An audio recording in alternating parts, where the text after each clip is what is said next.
Good morning. Welcome to Scots Kirk Presbyterian Church this morning. I'm Herbert Loud, one of the elders here, and on behalf of our pastor Jim Mitchell and the session, I welcome you all, those who are here in personal attendance and those who are watching online.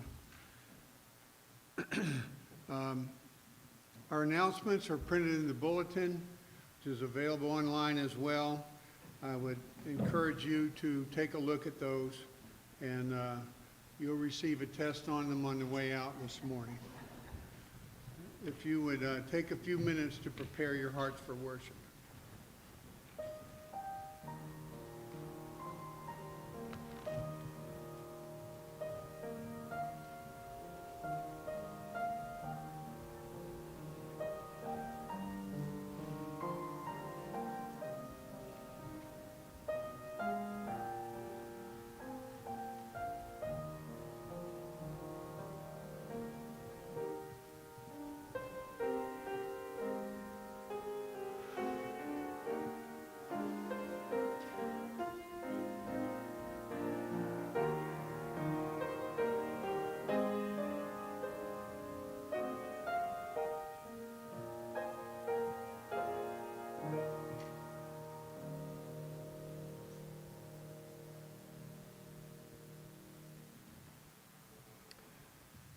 We are here this morning to worship Jesus Christ, who is our Savior and Redeemer, the author and defender of our faith.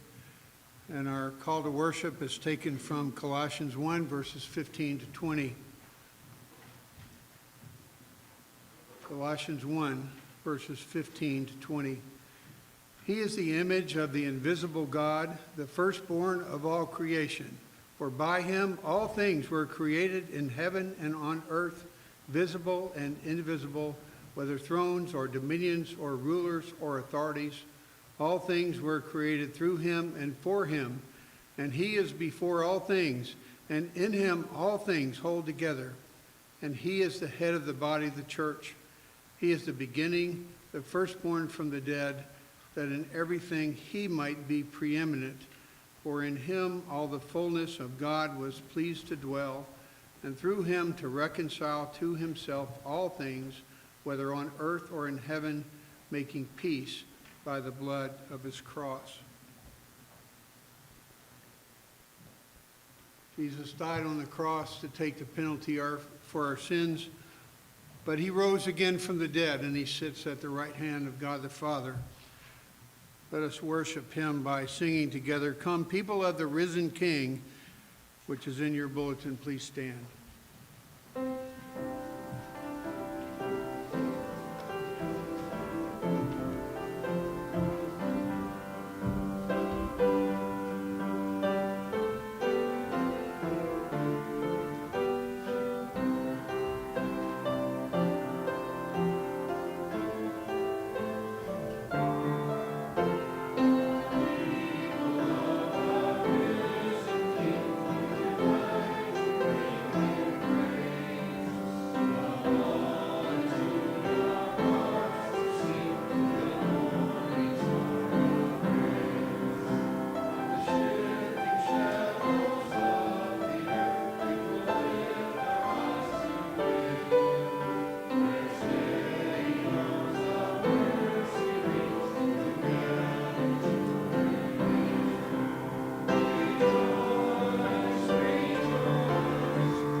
Let us pray. Father God, Lord Jesus Christ, Holy Spirit, we come together to worship you this morning, to give you the praise that you are due as our Creator, our Redeemer, our inspiration, the one who has changed our hearts from stone to flesh. We pray, Holy Spirit, that you would be with us, enliven our hearts today, that we might receive your word, and that our worship, our songs, our prayers, and the preaching of your word would be acceptable in your sight, O Lord, our rock and our Redeemer. We pray this in the name of our Lord Jesus Christ, who taught his disciples to pray, saying, Our Father, who art in heaven, hallowed be thy name. Thy kingdom come, thy will be done, on earth as is in heaven. Give us this day our daily bread, and forgive us our debts, as we forgive our debtors. And lead us not into temptation, but deliver us from evil. For thine is the kingdom, and the power, and the glory forever. Amen. Our confession of sin is printed in the bulletin. Let's read it all in unison. Have mercy on me, O God, according to your steadfast love. According to your abundant mercy, blot out my transgressions. Wash me thoroughly from my iniquity, and cleanse me from my sin. For I know my transgressions, and my sin is ever before me. Purge me with hyssop, and I shall be clean. Wash me, and I shall be whiter than snow. Let me hear joy and gladness. Let the bones that you have broken rejoice. Hide your face from my sins, and blot out all my iniquities. Create in me a clean heart, O God, and renew a right spirit within me. Take me not away from your presence, and take not your Holy Spirit from me. Restore me to the joy of your salvation, and uphold me with a willing spirit. Please be seated.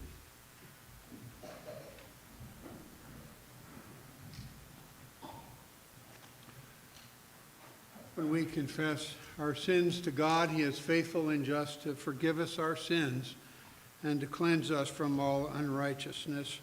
Our assurance of pardon is taken today from Isaiah 61, verses 10 to 11. I will greatly rejoice in the Lord. My soul shall exult in my God, for he has clothed me with the garments of salvation. He has covered me with the robe of righteousness. As a bridegroom decks himself like a priest with a beautiful headdress, and as a bride adorns herself with her jewels, for as the earth brings forth its sprouts, and as a garden causes what is sown in it to sprout up, so the Lord God will cause righteousness and praise to sprout up before all the nations.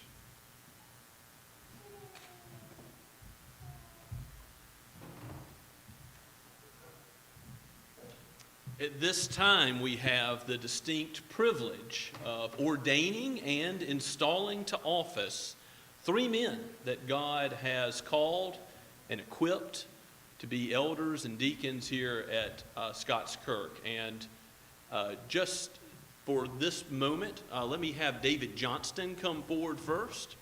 And since he is to be ordained, we'll have David Johnston go through the questions for ordination. And then we'll have Delja Hannesmeyer and Mike Cleveringo come forward next.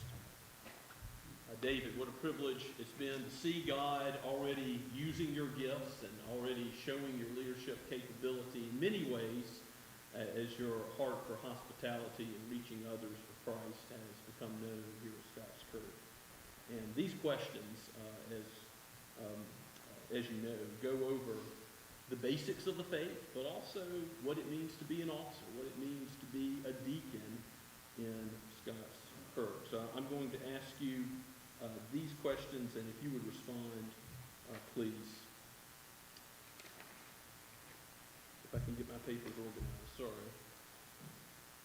Do you believe in one God, Father, Son, and Holy Spirit, And do you confess anew the Lord Jesus Christ is your Savior and Lord, and acknowledge him head over all things for the church, which is his body?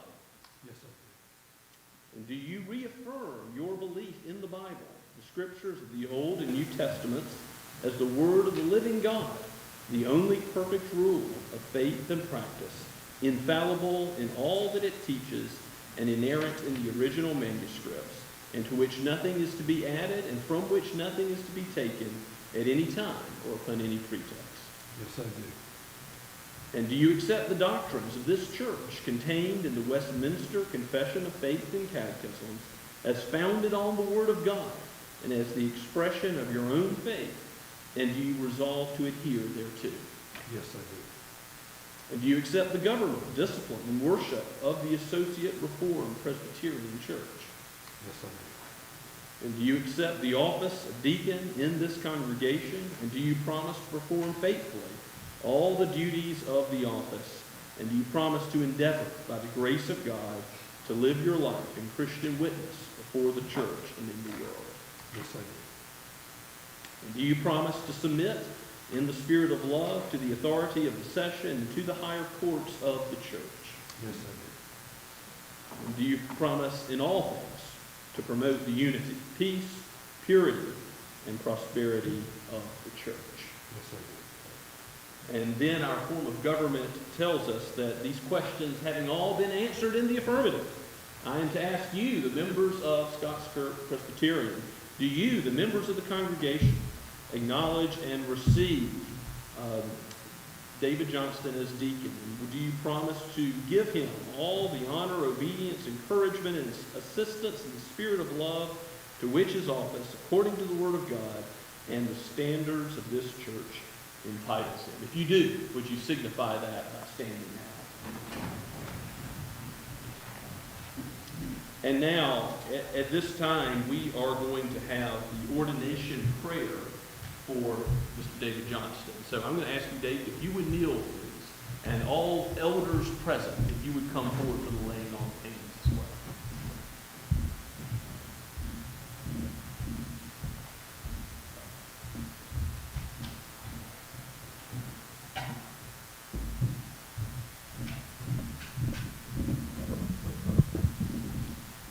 Let us pray together. O sovereign God, Father, Son, and Holy Spirit, you indeed give good gifts to your children. And among them, you give to your church all that it needs to be built up in the Lord Jesus Christ, our great King and Head, the mighty one at work within us, the one who has sent his Spirit, so that we are not alone, but that we are ministering with a power that is beyond the weakness of our flesh. For we are weak, but you are strong. Oh Lord, we thank you for David, for how you have brought him to Scots Kirk. Thank you for his family. Lord, bless him in his marriage to Shelley and as a father to his children. Bless him in the deeds of love and mercy you have already given him the capacity by your grace to do, and calls him to overflow more and more for the love of Christ and for the benefit of your kingdom, to show Christ's love in tangible ways, in the mercy ministry to others in this congregation, and also to reach those beyond Scots Kirk, that this whole community might be blessed, that we might be salt and light, a witness to your name. Oh Lord, we thank you that you have brought David here today. We know that this is your providence, that it is your will. And so we ask that you would bless him. Watch over his life. Keep him from the darts of the evil one. Lord, watch over his soul and strengthen him by your Spirit, that he would walk all of his days according to your holy word. And Lord, bless your church through his ministry. For we ask this in the name of Jesus, our Lord. Amen. Please stand. And now at this time, I am to proclaim you as duly ordained in the name of the Lord Jesus Christ, the great King and Head of the church. I now declare you duly ordained and installed in the sacred office of deacon. Congratulations.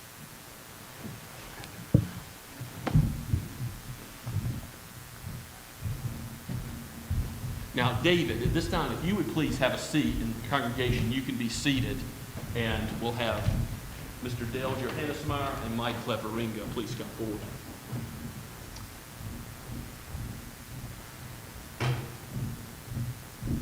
We're so glad for God's work amongst all the elders and deacons of Scots Kirk, and particularly in you men, he's already seen that you have been ordained to the office to which you are going to be reinstalled now, Dale to the office of elder, and Mike to the office of deacon. And I'm glad to see that the Lord has called you back into active service in this role. And as he's done so before, you have answered these 7 questions before that you've just heard David Johnston answer. And it says in our form of government that you're to answer questions 5 through 7, the last questions, before we go forward with the reinstallation. So certainly those vows all hold true from beginning to end, but here are the questions, starting with the 5th, that I'll ask you both to respond in unison to. Do you accept the office of deacon, elder, in this congregation? And do you promise to perform faithfully all the duties of the office? And do you promise to endeavor, by the grace of God, to live your life in Christian witness before the church and in the world? Do you? And do you promise to submit in the spirit of love to the authority of the session and to the higher courts of the church? Yes, I do. And do you promise in all things to promote the unity, peace, purity, and prosperity of the church? I do. Amen. Please have a seat alongside Mr. Johnston for the charge at this time, and I will open up Scripture with you. And again, I'll ask the congregation, if you would signify your obedience to these men in the office of elder and deacon, would you do so now by standing?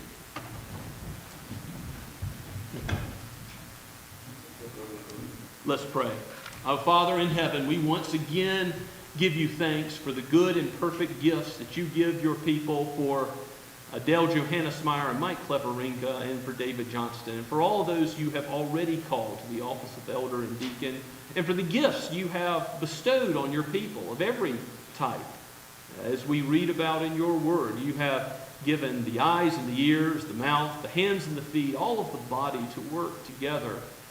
And we know that even those who are your under-shepherds and leaders in some capacity in the church are only leaders insofar as we follow the great shepherd of the sheep, the Lord Jesus himself. We are to lead as servants. Watch over our lives. Give us the grace that we would follow after him. Give us your spirit. Give us, Lord, obedience to your word and conformity to the image of Christ, and confidence in the gospel, our certain hope in this life and the next. For we pray this in the name of our great King, Jesus himself. Amen. Please be seated. At this time, I am to give a charge regarding the office of elder and deacon to the congregation, and also to these men who are elected to that office. And I'm going to open the scriptures briefly from Hebrews chapter 13. So in Hebrews chapter 13 and verses 17, really just stick with verse 17. It's a verse with a multifaceted approach to the office of elder and deacon, as leadership in general is in view, and also the congregation. So all the aspects of submission to leaders and also the leader's obligation to shepherd the flock faithfully are in view here. Let me read Hebrews 13, verse 17 for you. This is God's word. Obey your leaders and submit to them, for they are keeping watch over your souls as those who will have to give an account. Let them do this with joy and not with groaning, for that would be of no advantage to you. Amen. Well, certainly this text calls the congregation to submit to those that are appointed to the office of elder and deacon. And that appointment, in some sense, is done by the congregation as a whole, so there is accountability to the congregation. But ultimately, who's the accountability to? That these leaders will be giving an account for their work to God himself. Here is the high calling that we serve our master, as every believer does in the Christian life. So also leaders, particularly those who are called to teach, those who are called to lead, are called to this account that we must give before Christ's throne. And they are keeping watch, you notice, not only over the body, but over your souls. These shepherds and overseers, these presbyters, these elders that we see in the scriptures, going back to the Old Testament usage of those who are advanced in years, it means a mature Christian. It can be someone younger, like Timothy. There's elders who preach specifically, and also elders who rule.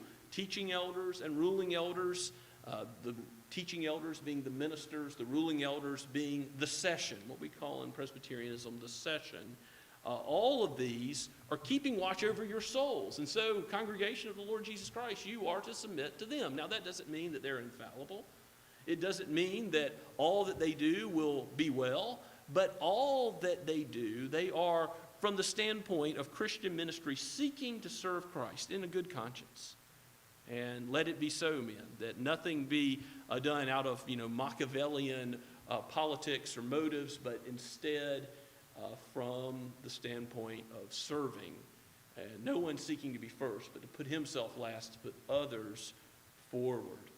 And also the office of the deacon in Acts chapter 6, there's the classic text for that. And you see 7 men appointed who are full of the Spirit. Why? Because the elders didn't want to give up the ministry of the Word of God in order to take care of the mercy ministry needs that were arising in the church. There were needs of the widows in the church. There's Hellenistic, Greek, and Jewish widows to be taken care of, and some dispute between them. The deacons helped assist the elders in seeing that the ministry of the work of the church as a whole is going forward. And that was not just a material ministry, but it was a spiritual ministry. In other words, it blessed the church not only materially, and the way the deacons look after the physical property of the building, take care of the offering, the budget, things of that nature, but it also blessed the church spiritually, because both the elders and the deacons get to know the sheep, get to know the needs of the congregation, and in tandem, in agreement, in unison together for the peace, purity, and prosperity of the church. They work for the Lord Jesus Christ and seek to see the needs of the church met in every way. So, David and Mike, as you come into this office, know that the Lord has called you in a special way to minister spiritually to the needs of Scots Kirk. Don't ever be ashamed to ask, to prod into people's lives, to get to know each individual here and those who will come into the fellowship of Scots Kirk in the future. And likewise, Dale, we have on our session a shepherding elder for every member who comes into our flock. But as a shepherd and an overseer in God's church, depend on the Holy Spirit for decisions. Depend on Christ and the leadership of His Word for everything that's done from a session standpoint.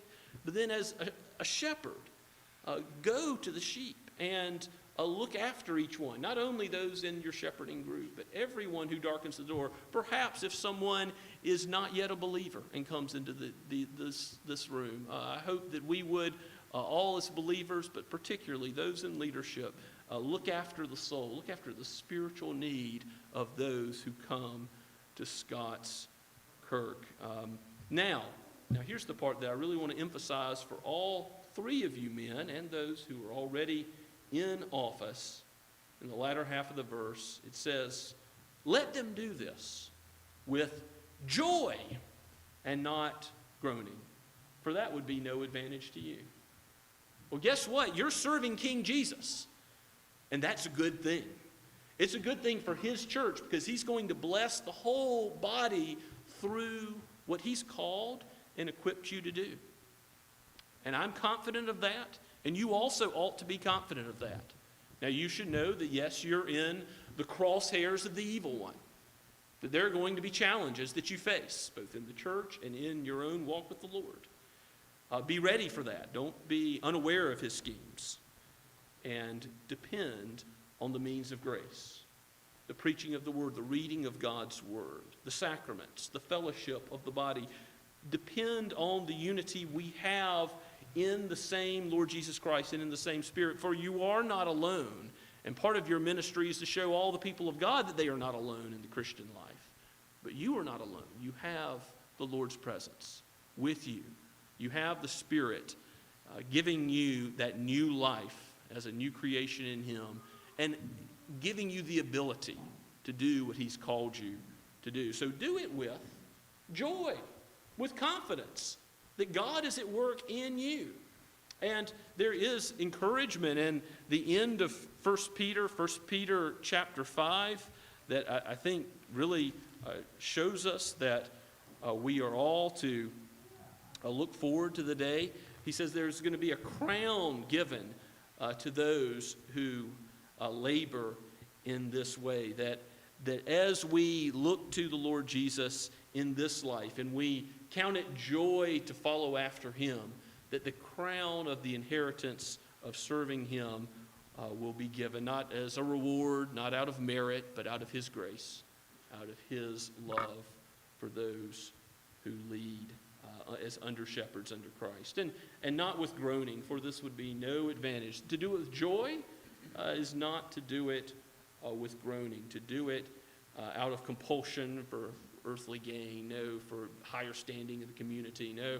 And by the way, I'll also mention that the office of elder and deacon are both essential. It's not like we need deacons to prove themselves as deacons and then move up to elders. Sometimes that happens, but in many other times, God has equipped men for the office of the diaconate and equipped men for the office of elder, and that's good. They're different gifts, and it's not as if one is greater than the other, because we need those gifts both in God's church. So let it be your joy.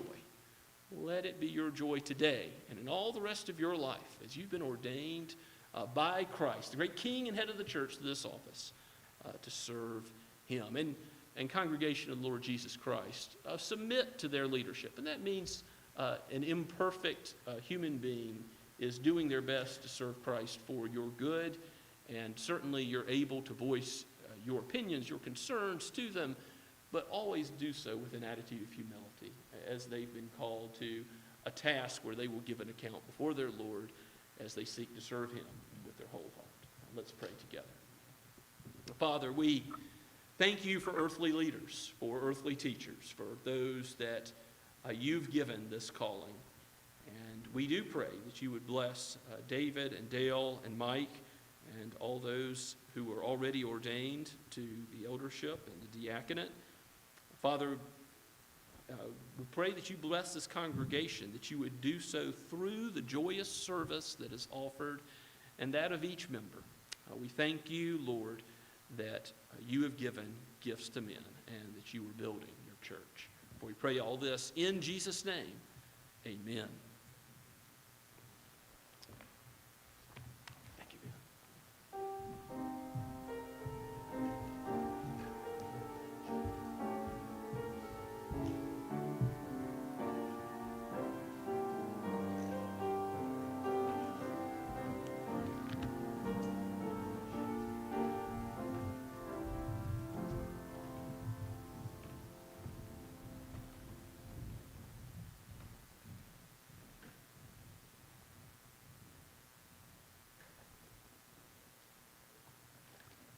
Please stand for the confession of faith.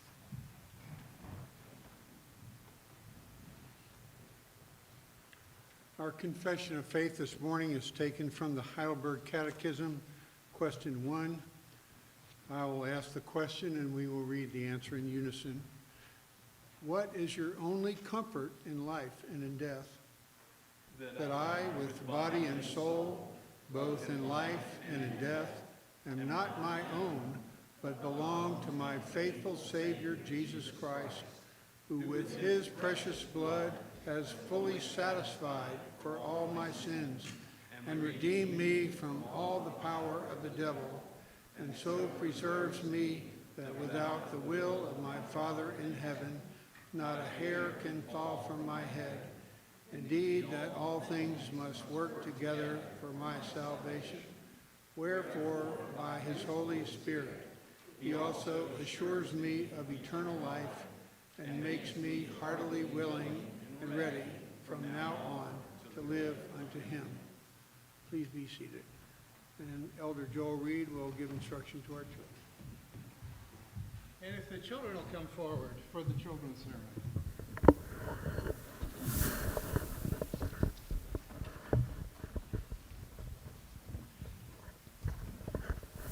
All right. We will get everybody here, I'm sure. Okay, here we come.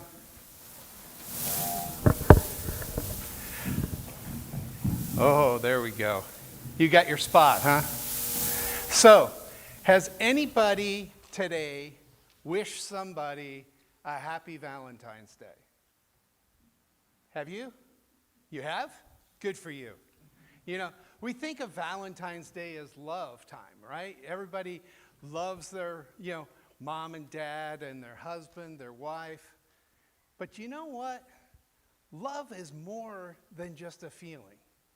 Love is something that you do for somebody and not for yourself, right? In our scripture today, you're going to hear Pastor Jim read a verse in Luke 4, chapter 40. Jesus has come into the town. He's healed one man, and it says, now when the sun was setting, all those who had any who were sick with various diseases brought them to him. He laid his hands on them, every one of them, and healed them. That was a lot of people that Jesus had coming in. And he didn't say, hey, no, I've already done one. I can't do the rest. He sat there and said, bring them all. Bring them all to me, and I will heal them. This is the love that Jesus expects us to show others as well. Let's pray.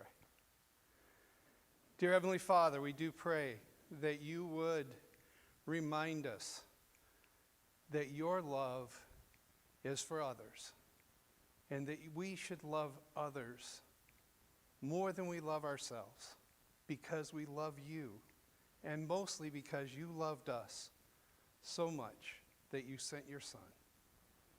Father, we thank you. In Jesus' name we pray. Amen.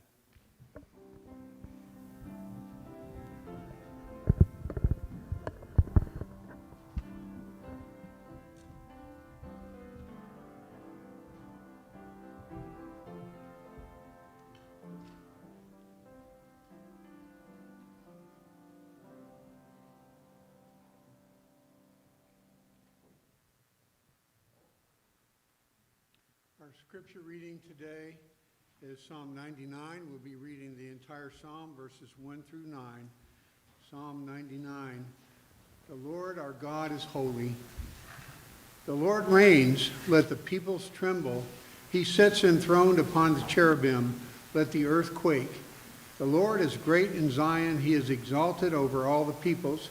Let them praise your great and awesome name. Holy is he. The king in his might loves justice. You have established equity. You have executed justice and righteousness in Jacob. Exalt the Lord our God. Worship at his footstool.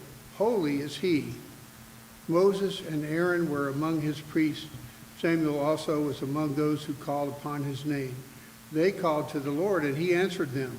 In the pillar of the cloud he spoke to them.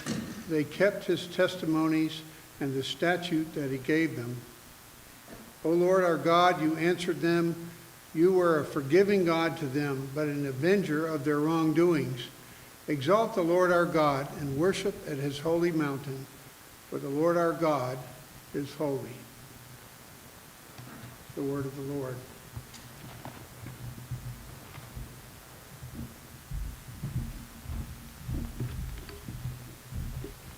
Let us go before the Lord once again in prayer.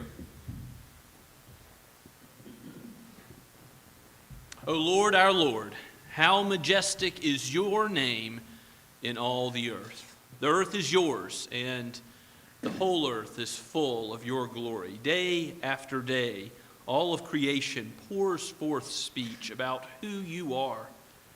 And Lord, you have shown us who you are in the Scriptures. You have revealed yourself by your word. You have spoken in language we can understand.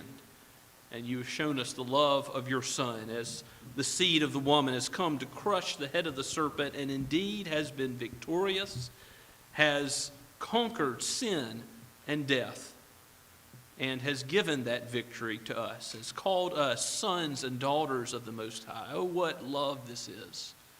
We come with thanksgiving, for this is the day that you have made. We rejoice in you and for what you have done and are doing and will do in your people. We pray, Father, that you would aid us to be light in a dark world, that the Lord Jesus Christ, the light of the world, would be the source on which we rely, that he would be the vine and we would be the branches, and that the world would see our love for one another and so glorify you. Lord, we come before you today knowing that your word is solid rock, all other ground sinking sand, that if we do not learn of Christ in the Scriptures, then we will not know the way of salvation. We come not in any merit of our own, in nothing that we have done, but in the life, the perfect life, the life of righteousness, the life of wisdom, the life of resistance to temptation that the Lord Jesus Christ has led. And we come with gratitude for his atoning blood, as he is the lamb slain before the foundation of the world. He alone is the propitiation for our sins. And so we look to him by faith and ask that you would pour out your Spirit so that we would know that Christ is still at work, still ministering among us, that we are not left to our own devices. This is no human gathering, but that you are feeding your flock. Oh Lord, do so by your word. Give that same accomplishment of your purposes to all those believers who meet all around the world today. We think of every Bible-believing church in this area. There are many different denominations. We think especially of our Reformed brethren and the OPC and PCA and others for the Shem Creek church plant. Father, we ask your blessing on them. We pray for your work as it goes forward to every corner of the globe. And we ask, Lord, that you would bless the work of the Robelos in France, bless the Whitties in Spain. Father, give the new assignment in Germany success with the Allers and with Rebecca Carson. Father, we pray for our college students here at home, that you would bless those who are in school now, that they would study for your glory, and that you would equip them with the knowledge and the retention of it and the growth, not only in knowledge of this world that you have made, that you sustain, that you hold together by the word of your power, but also in the knowledge of grace and truth as you are growing us in the Lord Jesus Christ. Lord, bless those who are young amongst us. Bless parents seeking to raise their children in the nurture and admonition of you.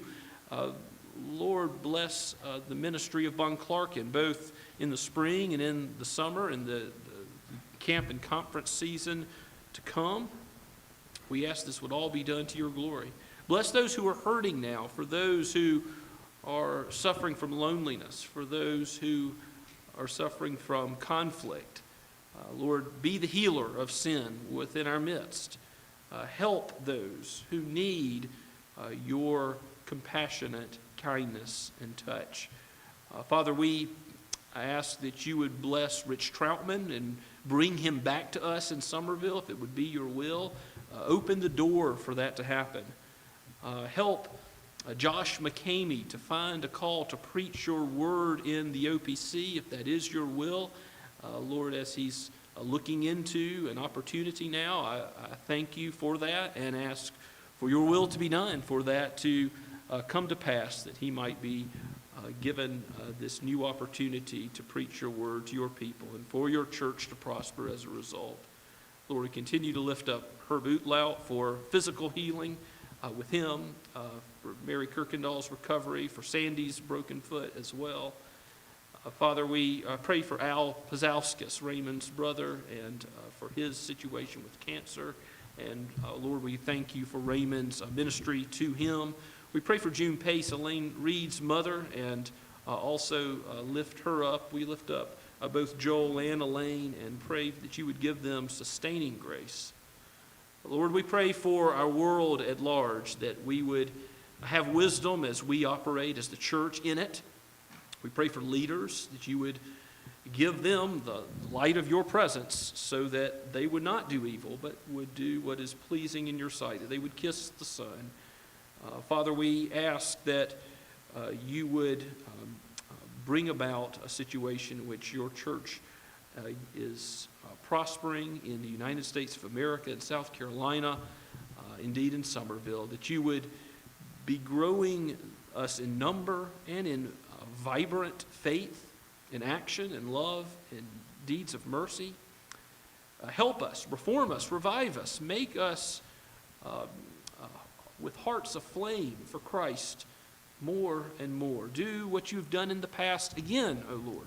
Work by your Holy Spirit in the lives of all of your people, and use those that you've called to leadership. Father, we ask that you would bless your church in all of these ways, knowing that no word of yours returns to you void, but it accomplishes what you have sent it to do. So now as we open your word, may your Holy Spirit enlighten our minds and quicken us, free us from distraction, and focus our attention on your very speech as you have breathed it out. For we pray all this in the name of he who is the Word, Jesus himself. Amen. As we continue to worship this morning, let us sing together, "We Are God's People," with the words printed in your bulletin. Let's stand.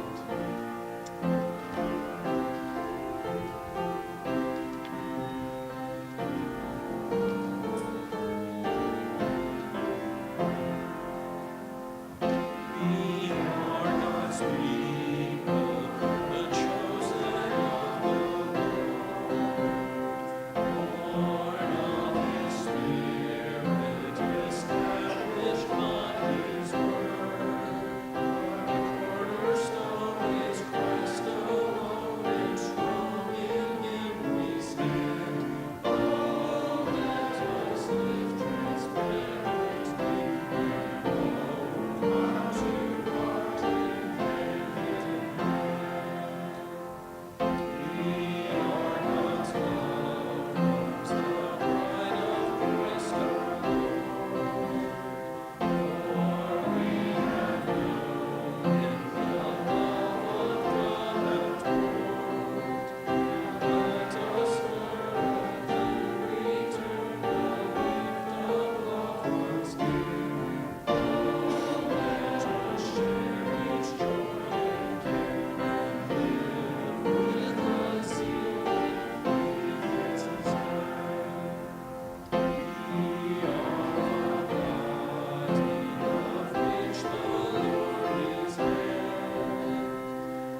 Let us pray. Father, Son, and Holy Spirit, we thank you that you are the great shepherd and that you always have an abiding care for your sheep. As you have comforted us in dark valleys, and as you will lead us all the way home to your eternal presence, let us take confidence in this, in the certain hope that we are yours and that you are ours. You are our covenant God, and your promises, your faithfulness is ever true. Make us a faithful people in the use of our lives, in every moment that we spend, in the way that we manage our finances, in the ways in which you have called us to give to your church in tithes and offerings, Lord. We ask that these things be used not for any human glory, not for the glory of any man or denomination or church, but for your name's sake. May deeds of love and mercy flow both to this community and to the ends of the earth for your name's sake. For we ask it in the name of Jesus himself. Amen.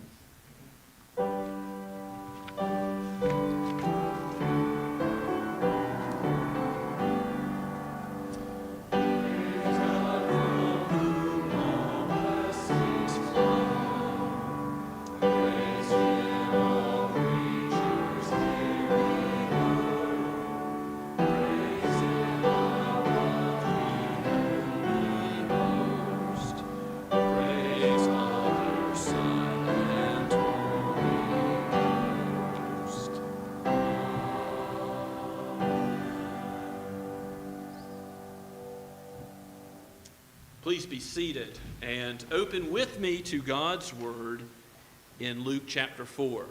We're towards the end of the chapter. We've seen Jesus defeat Satan in the wilderness. And Luke continues this theme of Christ's triumph over the evil one and all the forces of darkness in the next section that we're going to look at today from verse 31 down to verse 41. So Luke chapter 4, beginning at verse 31. We're going to see how Jesus has authority, power over all of creation as the creator. That even the demons submit to him, even disease, illness bows to him. Yes, he is the ruler of the wind and the waves. He is the creator. Again, this is God's word, penned by Luke the physician, but breathed out by God himself. And he, that is, Jesus, went down to Capernaum, a city of Galilee. And he was teaching them on the Sabbath. And they were astonished at his teaching, for his word possessed authority. And in the synagogue there was a man who had a spirit of an unclean demon.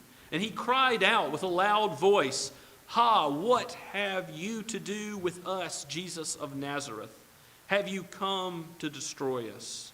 I know who you are, the Holy One of God." But Jesus rebuked him, saying, "Be silent and come out of him." And when the demon had thrown him down in their midst, he came out of him, having done him no harm.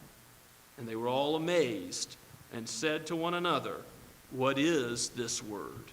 For with what authority and power he commands the unclean spirits, and they come out." And reports about him went out into every place in the surrounding region. And he arose and left the synagogue and entered Simon's house. Now Simon's mother-in-law was ill with a high fever, and they appealed to him on her behalf, and he stood over her and rebuked the fever, and it left her. And immediately she rose and began to serve them. Now when the sun was setting, all those who had any who were sick with various diseases brought them to him, and he laid his hands on every one of them and healed them. And demons also came out of many, crying, "You are the Son of God." But he rebuked them and would not allow them to speak, because they knew that he was the Christ. Amen. Let us pray and ask the Spirit's help. O Holy Spirit, you are clean. You are the one who establishes us in the way of holiness, in the way of wisdom. Teach us more about the wisdom of Christ and his authority, which was before all ages, before this world began, and his authority which continues today, which is over all the kingdom of darkness.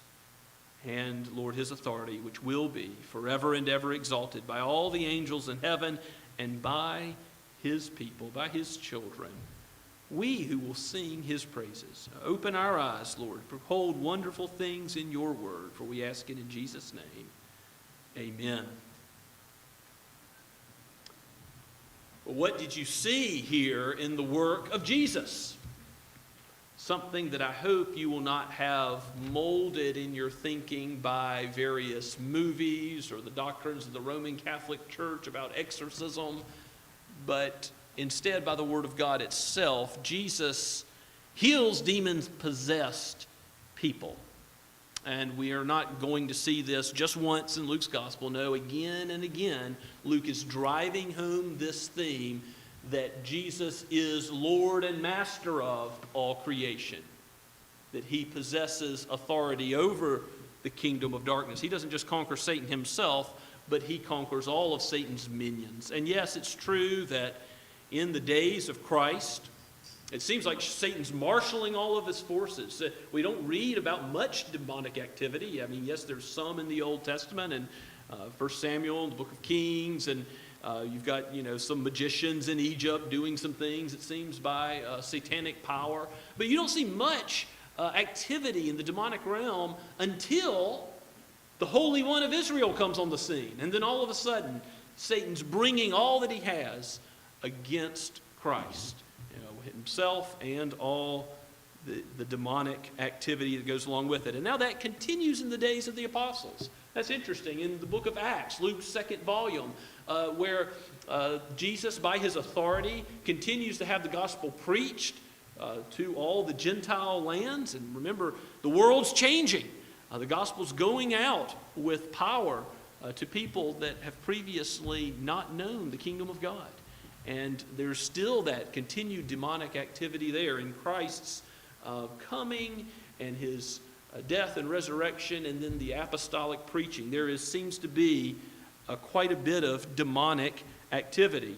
But what does it mean to be possessed by a demon? To be affected by a demon? We'll see as we go through Luke's gospel several examples of this, but we learn a lot from what's before us in this text. But before we get there, I do want to just briefly point out, next week we'll look at Jesus' preaching a little further, but his preaching also showed his authority. It says in verse 31, he went down to Capernaum, a city of Galilee, and he was teaching them on the Sabbath. So what was Jesus' normal practice? To be in his Father's house, to be about his Father's business, to care about worship and the instruction of God's people. We see that clearly. And they were astonished at his teaching. Like the Sermon on the Mount or the Sermon on the Plain in Luke's case, Jesus amazes those who hear him because he opens the Word. He who is the Word. He is the eternal Word. He opens God's Word. How? With perfect faithfulness, with soul-piercing clarity. He knows the hearts of his hearers, and he never misses the mark. He asks questions which are probing and calls men to be cut to the heart, and as the Spirit is given, to repent and to believe. So Jesus is showing his authority by his teaching. But in the very next breath, Luke says, verse 33, he was in the synagogue, and there's a man with an unclean spirit. So Jesus is using the Holy Spirit to convert people, to sanctify people in the truth of the Word of God. And now there's an unclean spirit, which is a demon. It's the same thing. This is not a disease. This is not a physical illness or a mental illness. Some people have postulated such. Luke is a physician. Luke understands medical terminology, and we'll see later that he's going to talk about a fever and Jesus' authority over that. But that is not the same as what's going on here. This is an entity that is separate from the persons affected by them. So what is demon possession?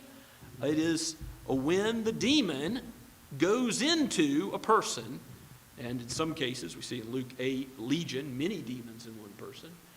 When there's demonic activity, a separate spiritual being affecting a human being. And so what does that effect look like? You see in verse 34, it affects the words that come out of the mouth of that human being. We see them talking in a way that is revealing the demon's thoughts. Ha, what have you to do with us, Jesus of Nazareth? Have you come to destroy us? I know who you are, the Holy One of God. The demons know the truth about Jesus, and they shudder. They know that Jesus is the Messiah that's come to vanquish them and destroy them. They know they've met with their judge. And so this demon is clearly expressing something that the human being doesn't know, but that is known by the unclean spirit. Now, there's other effects of demons, and you'll see them in various places on the mind. We read about the Gerasene or Gadarene demoniac in Luke chapter 8.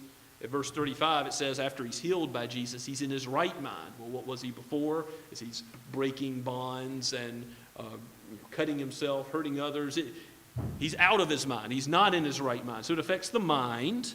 And this is a fairly standard way that commentators, theologians look at this. It also affects the body. What else does demon possession entail? You might look at Luke 9, chapter 9, verse 39, for one example of how a demon affects the body of those that are inhabited by them.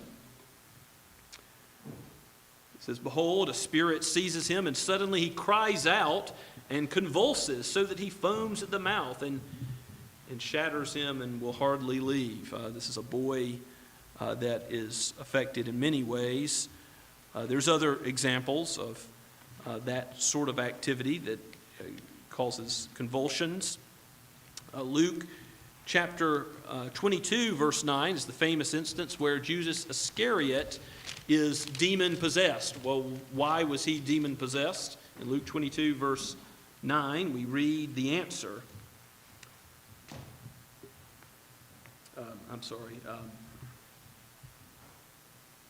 The demon that goes into Judas gives him the will that he would go into. If you look at verses 21 through 23, it says, behold, the hand of him who betrays me is with me on the table. The Son of Man goes just as has been determined, but woe to that man by whom he is betrayed. And they began to question one another, which of them would do this? And, of course, that one is Judas. So when Judas was demon-possessed, he went to betray Jesus. Just as that was foreordained by God, so it was still under Christ's authority. One thing you see is the demons control speech, body, mind, will, that in all cases, when Jesus interacts with demons, and in our text in Luke 4, the demons must conform to Christ's command. They must answer him. They must bow the knee to him, like Satan going before God in Job chapter 1. The demons are subject to Christ as Father, Son, and Holy Spirit. Our triune God is Lord over all of that which he has made. He is even Lord over the powers of darkness. Now, you might ask, why is it that Jesus tells these demons who say, you are the Son of God, in verse 41, and also in verses 35 and 34, the Holy One of God, the Messiah, the very Son of God, they know who he is. Why does he tell them in verse 41 that he won't allow them to speak? Because they knew he was the Christ. Why keep his identity as the Son of God and as the Messiah a secret? And And some theologians call this the messianic secret. Why is it that Jesus doesn't want to reveal at this point in time who he is? Well, part of that is God's timing. He's going to the cross. And at some point, he gets more and more opposition as people learn who he is and learn how he opposes the religious leadership of that day. Some of this is God's timing, but some of it also, I think, is because Jesus doesn't want his glory, his mission, to be confusingly portrayed by the demonic world to others. He wants his authoritative teaching, his authoritative miracles and works, his authoritative power to show who he is, not the demons. And so he silences them, says, okay, you know who I am, but be quiet about it. I'm going to show who I am. And how does he do that? He drives out many unclean spirits. He heals many. Every type of person with every type of disease comes to them. And Jesus shows his mighty power. And he drives out demons with a word. We read in verse 36. What is this word he commands? It's the same word that he spoke the world into existence with. God says it, and it happens. We see how with the fever, it's not like a progressive healing that takes several days. No, Jesus says it, the fever's gone. The lame man who gets up and walk, the blind man who sees, the deaf man who can hear, when Jesus says it, it occurs. So with the demons, Jesus doesn't use spells, magic formulas. He doesn't go through some complicated process. He doesn't use gizmos. He doesn't slap people on the forehead so that something would happen in the way that the Pentecostal church or the Roman Catholic Church have devised different methods of dealing with demonic spirits, supposedly. No, Jesus just says, go, and the demons are gone. They come out. And reports of this go everywhere, verse 37 says. He then goes and enters the synagogue. He's doing what he does on the Lord's Day, not only caring about his Father's house, but also having fellowship with believers, having time with God's people, and he's healing lawfully on the Sabbath. I don't want to miss these implications about Jesus' work on Saturday Sabbath in his day, and then after his resurrection, it's the Lord's Day, the fourth commandment. It abides. It is for us. How are we to spend the Sabbath? The same way Jesus does, with an emphasis on worship, on learning the Word of God, on teaching the Word of God, on healing lawfully on the Sabbath. To be involved in deeds of love and mercy, okay, that's work. It's not a nap, but it is something that's a lawful thing, a good thing to do, a thing that's joyous to do on the Sabbath. Jesus goes and he heals, it says, Simon's mother-in-law. Now, who's Simon? Simon Peter is who's in view here. Now, we haven't yet been introduced to Simon Peter in Luke's gospel. It's kind of interesting how Luke just skips right over Peter's identity. Why? Because the emphasis of this story is, well, it's not on Peter. It's on the mighty power of Jesus and his authority. It's about him showing who he is. And how does he show Peter's mother-in-law? Peter's mother-in-law was ill with a high fever. How does he show his authority to her? They appeal for a healing miracle. They ask Jesus for help. Now, is it right to ask Jesus for material help? For help with your body? You pray for your daily bread. Look at how many of the Psalms where the psalmist cries out for deliverance. It is true that we are to prioritize things of eternal importance. I mean, to pray for people's souls, pray for our own souls, for our own sanctification, for the ministry of the church, for things beyond the body.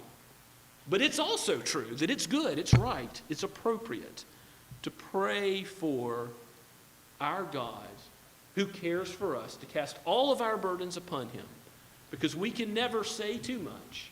He'll never stop up his ears or refuse to hear.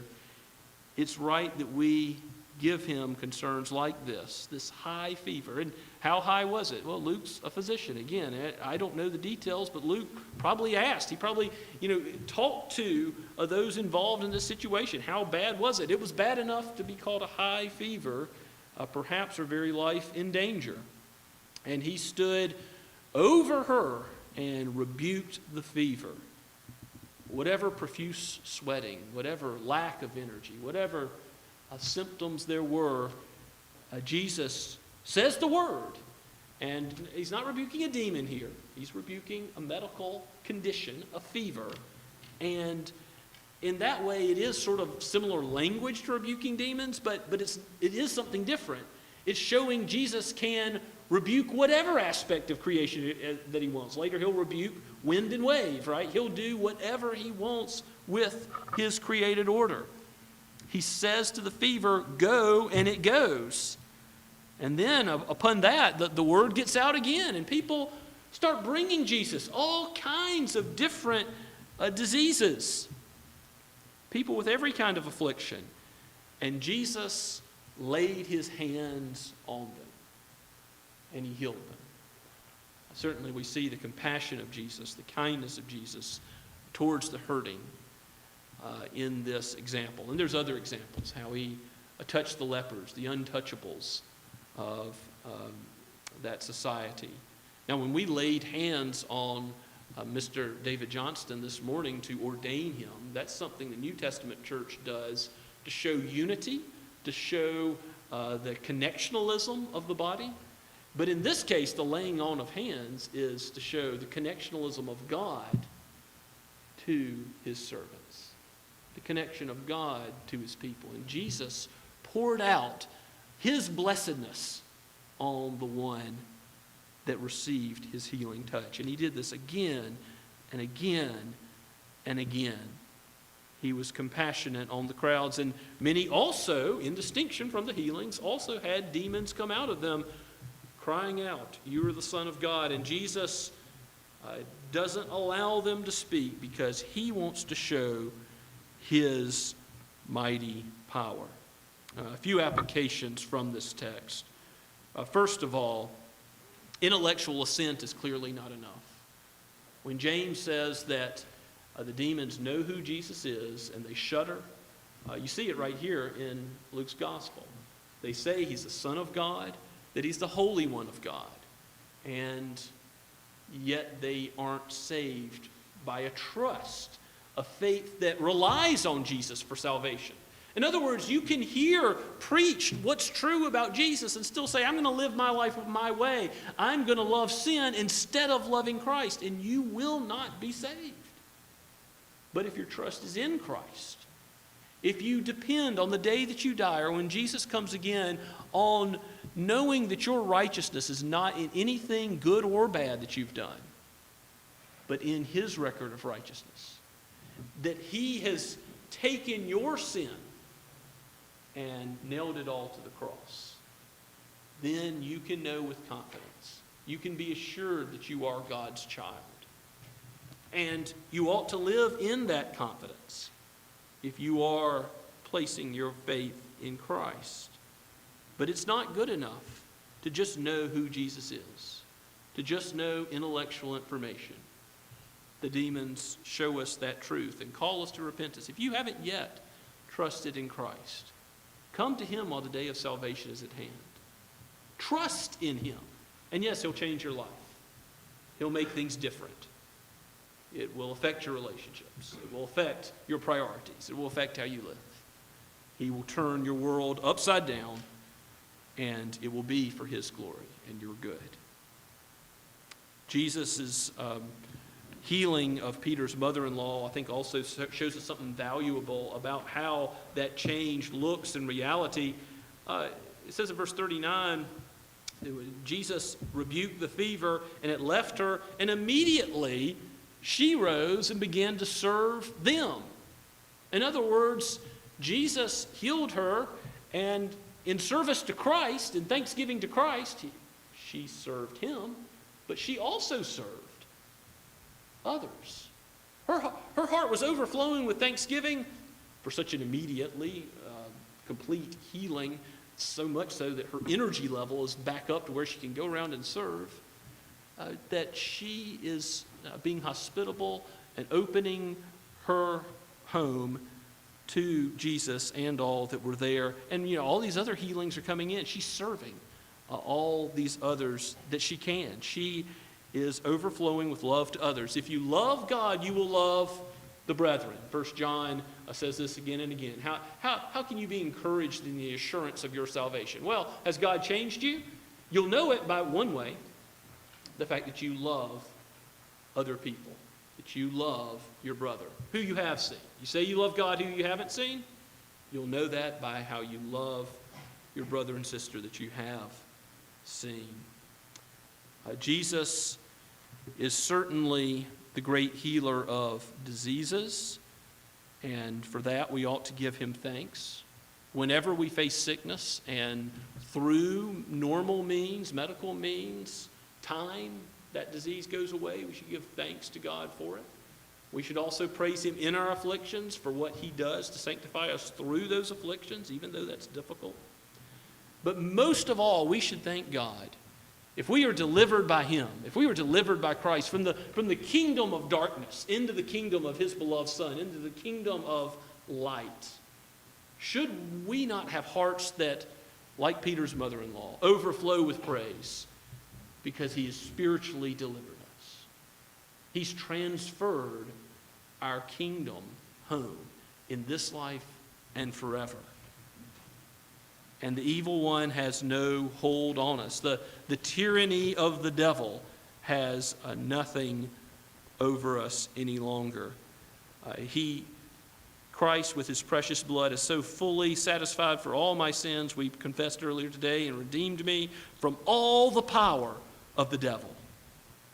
He came to destroy the works of the devil. That was his mission, and he has accomplished it for us. So however difficult your situation is with your sin, even if the world says you're a person that can't be trusted, a toxic person, you're someone who's a sociopath, think of the worst person. What can Jesus do for someone afflicted with deep evil? What can he do for somebody who is afflicted with an unclean spirit? What can he do with somebody who's exhibiting every type of antisocial and evil behavior as they are possessed by a demon? Cast it out. Cleanse them. Make them whole. So whatever your sin issue today, know that you can come to Christ, and he is the one powerful enough to rid you of that sin, to cleanse you from its judgment over you, and to cleanse you from its power in your life. May Christ receive all the praise for how he has been doing that, is doing that, and will do that in the days to come. Well, let's pray together. Father in heaven, we give you praise for your word, how it reveals who Jesus is, for his mighty power over evil. We confess that we are weak, but Lord, he is strong. And so let it be for the one that has confessed his name, that you would strengthen us today in the power of the Holy Spirit, the clean Spirit. And also, Lord, help us as we know others who have not yet trusted in Christ. Perhaps there are some here today who have not yet placed their confidence in Jesus' righteousness, in Jesus' power over evil. Lord, work in them. We think of those that we know. We lift them before your throne. We ask for your Spirit to be at work. Use your word in a mighty way. And bless your church through our great King and Head, the one with all authority in heaven and earth, Jesus himself. Amen. And now let's stand and sing in response to God's word being preached this morning. Let's stand and sing, praise him, with the words included.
Now go forth with joy in the blessing that God pronounces on his people.